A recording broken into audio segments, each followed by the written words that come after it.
মধ্যে প্রত্যেকটা জিনিসের পুঙ্খানুপুঙ্খ বর্ণনা দান করে দিয়েছি। এবার বলেন তো আপনার ওয়ার্ডের মেম্বার নির্বাচিত হইবে কোন কায়দায়? এইটা কোরআনে বলা আছে না নাই? আপনার ইউনিয়নের চেয়ারম্যান নির্বাচিত হবে কিসের ভিত্তিতে? এটা কোরআনে বলা আছে না নাই?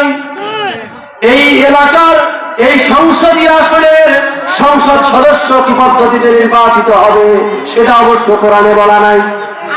এদেশে যারা সরকার হবে, রাষ্ট্র কিভাবে চালাবে, এইটা অবশ্য কোরআনে বলা নাই।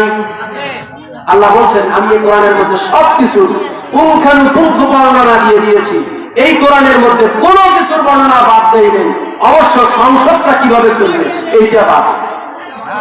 কথা বলে সংসদটা কিভাবে চলবে এইটা বাদে বাকি সব বলা আছে, এটাও আছে।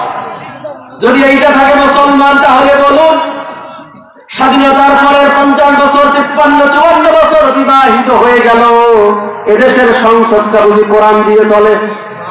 তাহলে যে দেশের সংসদ কোরআন দিয়ে চলে না, সেই দেশের মুসলমান নিজেকে বুজুর্গ দাবি করার কোন সুযোগ আছে?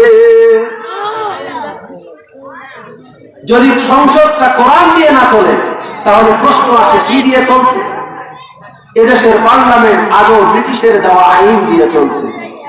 ব্রিটিশ যারা এই উপমহাদেশটা 200 বছর শাসন করেছে, তারা যে আইন ও আদালত সৃষ্টি করেছে, তারা যে বিচার পদ্ধতি সৃষ্টি করেছে, খুনের যেই বিচার, ধর্ষণের যে বিচার, চুরির যেই বিচার, ডাকাতির যেই বিচার, তারা যেই বিচার প্রক্রিয়াটা চালু করে দিয়ে গেছে মুসলমান, বলুন তো আপনার আইন আদালতে এখনো সেই বিচারটা চলতেছে না কোরআনের বিচার চলতেছে?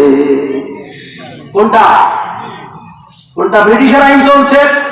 যদি এখনো আপনি কোরআনের বিধানকে বাদ দিয়ে ব্রিটিশের আইনটা আপনার সমাজে, আপনার রাষ্ট্রে পরিচালিত হয়, আর আপনি যদি নিজেকে পাক্কা মুসলমান বলে দাবি করেন, আপনার সেই বড় মিথ্যুক আর কেউ নাই, ঠিক কিনা? কারণ এদেশের আইন আদালত চলছে না কোরআন দিয়ে, এদেশের বিচার সালিশ চলছে না কোরআন দিয়ে, এদেশের রাজনীতি, অর্থনীতি, এদেশের সমরনীতি, যুদ্ধনীতি কোনটাই চলছে না কোরআন দিয়ে।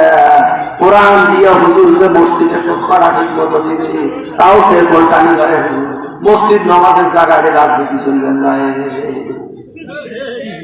এ কায়দার হাজি সাহেব নাই বুঝি? হ্যাঁ, হায় ফাটা গেছে